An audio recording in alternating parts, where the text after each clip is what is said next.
Hello दोस्तों, next question है exercise 1.11। इसमें कह रहा है a polythene piece rubbed with wool is found to have a negatively charge of 3 × 10⁻⁷ coulomb. Estimate the number of electrons transferred from which to which भी बताना है। Is there a transfer of mass from wool to a polythene. तो दोस्तों इसमें क्या है, polythene piece होता है रबड़ विद ए वूल। ये जैसे मान लो कोई पॉलीथीन पीस है, ये है पॉलीथीन पीस, पॉलीथीन पीस है और ये है हमारा कोई वूल का टुकड़ा। क्लियर? ठीक है। सबसे पहले तो वीडियो को पॉज करो और ये ट्राइबो इलेक्ट्रिक सीरीज अपनी कॉपी में लिख लो। ये आपको बहुत काम आएगा कि कहां पे कौन सा किसको किससे रब करने पर, किसको किससे रब करने पर कौन इलेक्ट्रॉन देता है। ठीक है, इसको लिखोगे कैसे? सबसे फर्स्ट पे human skin, strongest tendency to give electron and become positively charge.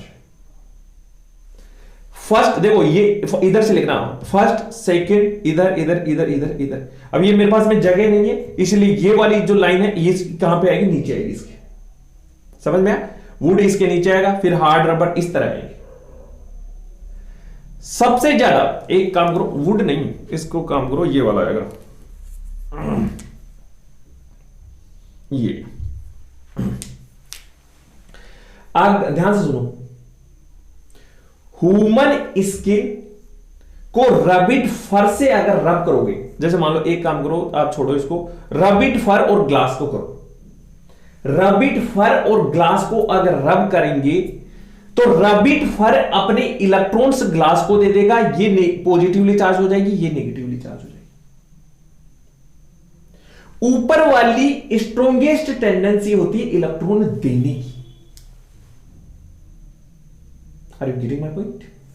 अब इसमें कोई भी चीज लो, जैसे वुल हुआ और ग्लास और वुल को रब करोगे तो कौन इलेक्ट्रॉन देगा?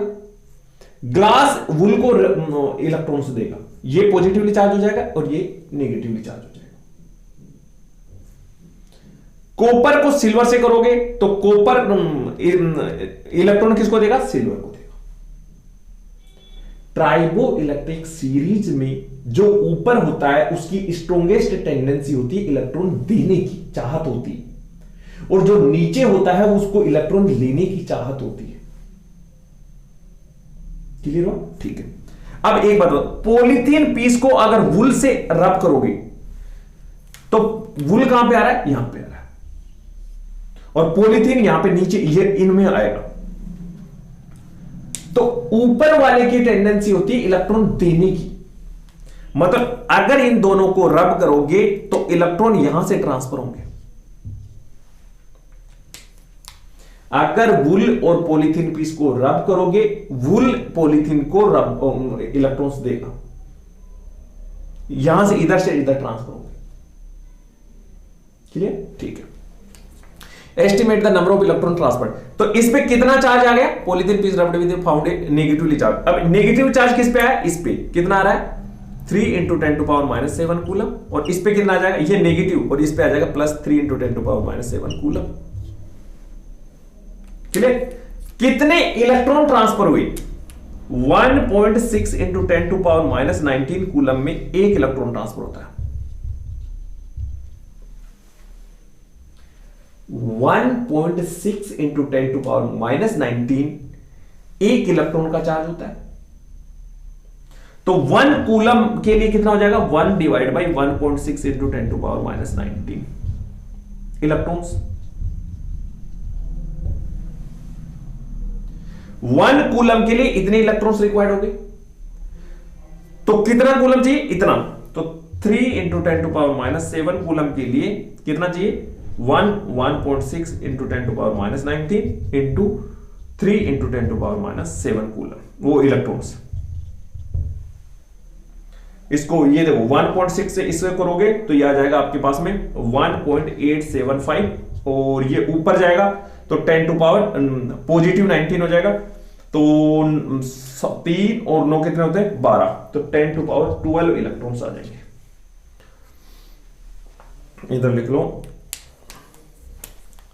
1.875 into 10 to power 12 electrons transfer होंगे। Clear? Is there a transfer of mass from wool to polythene? Yes. अगर इसका इलेक्ट्रॉन यहां जा रहा है तो एक इलेक्ट्रॉन का मास कितना होता है? ये समझ में आ गया ना? दोबारा बता देता हूं, कोई दिक्कत नहीं।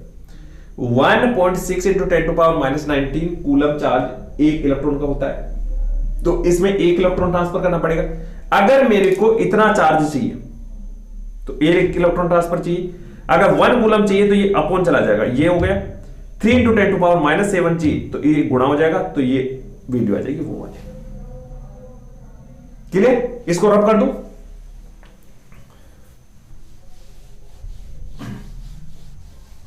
नेक्स्ट, अगर यहां से इतने ट्रांसफर हो गए, कितने हो गए? 1.875 इंटू 10 टू पावर -12 इलेक्ट्रॉन्स।